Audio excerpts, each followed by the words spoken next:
Hi welcome to my YouTube channel. ಇವತ್ತು white sauce pasta ಹೇಗೆ ಮಾಡೋದು ಅಂತ ಹೇಳ್ಕೊಡ್ತೀನಿ. ಫಸ್ಟ್ಗೆ ಒಂದು ಪಾತ್ರೆಗೆ ವಾಟರ್ ಹಾಕ್ಬಿಟ್ಟು ಅದಕ್ಕೆ ಒಂದು ಸ್ವಲ್ಪ ಸಾಲ್ಟ್ ಹಾಕ್ಬಿಟ್ಟು ವಾಟರ್ನ ಚೆನ್ನಾಗಿ ಬಾಯ್ಲ್ ಮಾಡಬೇಕಾಗುತ್ತೆ. ಆ ಬಾಯ್ಲ್ ಆಗ್ತಾ ಇದ್ದಂಥ ಸಮಯದಲ್ಲೇ ಒಂದು ಹಾಫ್ ಸ್ಪೂನಷ್ಟು ಆಯಿಲ್ ಹಾಕಬೇಕು. ಆಯಿಲ್ ಹಾಕ್ಬಿಟ್ಟು ಮಿಕ್ಸ್ ಮಾಡಿ ಚೆನ್ನಾಗಿ ವಾಟರ್ ಬಾಯ್ಲ್ ಆಗಕ್ಕೆ ಬಿಡಬೇಕು. ಅದಾದಮೇಲೆ ಪಾಸ್ತಾ ಏನಿರುತ್ತೆ ಅದನ್ನು ಬಾಯ್ಲ್ ಆಗ್ತಿರೋಂಥ ವಾಟರ್ಗೆ ಹಾಕಿ ಅದನ್ನು ಚೆನ್ನಾಗಿ ಮಿಕ್ಸ್ ಮಾಡಬೇಕು. ಇಲ್ಲಾಂದರೆ ಎಲ್ಲ ತಳಕ್ಕೆ ಅಂಟುತ್ತೆ. ಚೆನ್ನಾಗಿ ಸ್ಪೂನಲ್ಲಿ ಮಿಕ್ಸ್ ಮಾಡಿಬಿಟ್ಟು ಅದು ಚೆನ್ನಾಗಿ ವಾಟರಲ್ಲಿ ಬೇಯಬೇಕು. ವಾಟರಲ್ಲಿ ನಿಧಾನಕ್ಕೆ ಬೇಯಿಸ್ಕೊಳ್ತಾ ಇರಬೇಕು. ಅದಾದಮೇಲೆ ಅದು ಬೆಂದಿದೆ ಇಲ್ವಾ ಅಂತ ಹೆಂಗೆ ಗೊತ್ತಾಗಬೇಕು ಅಂದರೆ ಒಂದು ಪಾಸ್ತಾ ತೊಗೊಂಡ್ಬಿಟ್ಟು ಒಂದು ಸ್ಪೂನಲ್ಲಿ ಅದು ಕಟ್ಟಾಗಬೇಕು. ಕಟ್ಟಾದರೆ ಅದು ನಮಗೆ ಚೆನ್ನಾಗಿ ಬೆಂದಿದೆ ಅಂತ ನಮ್ಗೆ ಅರ್ಥ ಆಗುತ್ತೆ. ಅಲ್ಲಿವರೆಗೂ ಬೇಯಿಸ್ಕೊಬೇಕಾಗುತ್ತೆ ನಾವು. ಅದಾದಮೇಲೆ ಮತ್ತೆ ಪಾಸ್ತಾ ಮತ್ತು ನೀರನ್ನ ಸಪ್ರೇಟ್ ಮಾಡಿಕೊಬೇಕು. ಇದು ಮಾಡೋಕ್ಕೆ ಏನೇನು ಬೇಕು ಅಂದರೆ ಬಟರು, ಆನಿಯನ್ನು ಮತ್ತು ಗಾರ್ಲಿಕ್ ಎರಡು ಚಿಕ್ಕ ಚಿಕ್ಕದಾಗಿ ಕಟ್ ಮಾಡಿ ಇಟ್ಕೊಬೇಕು. ಮತ್ತು ಚಿಲ್ಲಿ ಫ್ಲೇಕ್ಸು, ಮೈದಾ ಹಿಟ್ಟು ಮತ್ತು ಚೀಸು, 1 ಕಪ್ ಆಗೋಷ್ಟು ಹಾಲು, ಅದಾದಮೇಲೆ ಪೆಪ್ಪರ್ ಪೌಡ್ರು ಇಷ್ಟು ಬೇಕಾಗುತ್ತೆ. ಅದಾದಮೇಲೆ ಒಂದು ಪಾತ್ರೆಗೆ ಬಟರ್ ಹಾಕಬೇಕು. ಬಟರ್ ಹಾಕಿ ಚಿಕ್ಕ ಚಿಕ್ಕದಾಗಿ ಕಟ್ ಮಾಡ್ಕೊಂಡಿರೋವಂಥ ಬೆಳ್ಳುಳ್ಳಿ ಹಾಕಬೇಕು. ಗಾರ್ಲಿಕ್ ಹಾಕ್ಬಿಟ್ಟು ಚೆನ್ನಾಗಿ ಬೇಯಿಸ್ಕೊಬೇಕು. ಚೂರು ಕಲರ್ ಚೇಂಜ್ ಆಗೋವರೆಗೂ ಬೇಯಿಸ್ಕೊಂಡ್ರೆ ಸಾಕು. ಅದಾದಮೇಲೆ ನಾವೇನು ಕಟ್ ಮಾಡಿ ಇಟ್ಕೊಂಡಿರ್ತೀವಿ ಆನಿಯನ್ನು ಹಾಕ್ಕೊಳ್ತಾ ಮಿಕ್ಸ್ ಮಾಡಬೇಕು.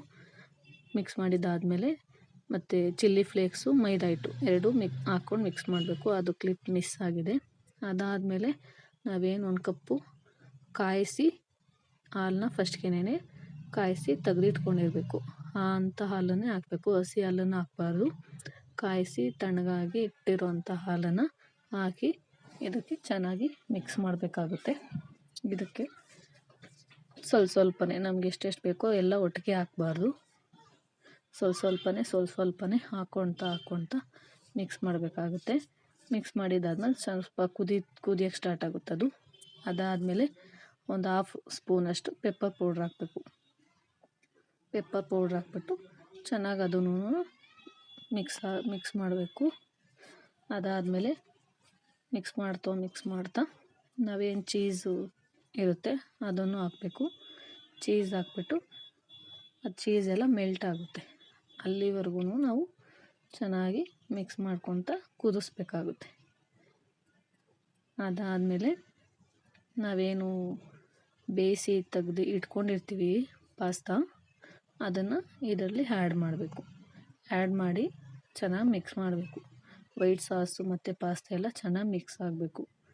ಅಲ್ಲಿವರೆಗೂ ಚೆನ್ನಾಗಿ ಸ್ಲೋವಾಗಿ ಮಿಕ್ಸ್ ಮಾಡ್ತಾ ಇರಬೇಕಾಗುತ್ತೆ.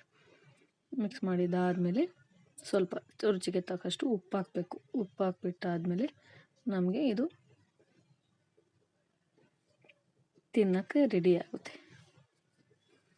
ನೋಡಿ ಎಷ್ಟು ಚೆನ್ನಾಗಿದೆ, ಕ್ರೀಮಿಯಾಗಿ white sauce pasta. Hotel, restaurant ಆ ಸ್ಟೈಲಲ್ಲಿ ಮಾಡ್ಕೊಬೋದು ಮನೆಯಲ್ಲೇ. ನಾವು ಇಷ್ಟು ಐಟಮ್ ಇದ್ದರೆ ಸಾಕು, ಸಿಂಪಲಾಗಿ ಈಸಿಯಾಗಿ ಆಗೋಗುತ್ತೆ. ಮನೆಯಲ್ಲೇ ಚಿಕ್ಕ ಮಕ್ಕಳಿಗೆ ತುಂಬ ಇಷ್ಟಪಟ್ಟು ತಿಂತಾರೆ. ಮನೆಯಲ್ಲಿ ಸಂಜೆ ಟೈಮು ಸ್ನ್ಯಾಕ್ಸ್ ಆ ಟೈಮಲ್ಲಿ ಮಾಡಿಕೊಡ್ಬೋದು. Thank you for watching.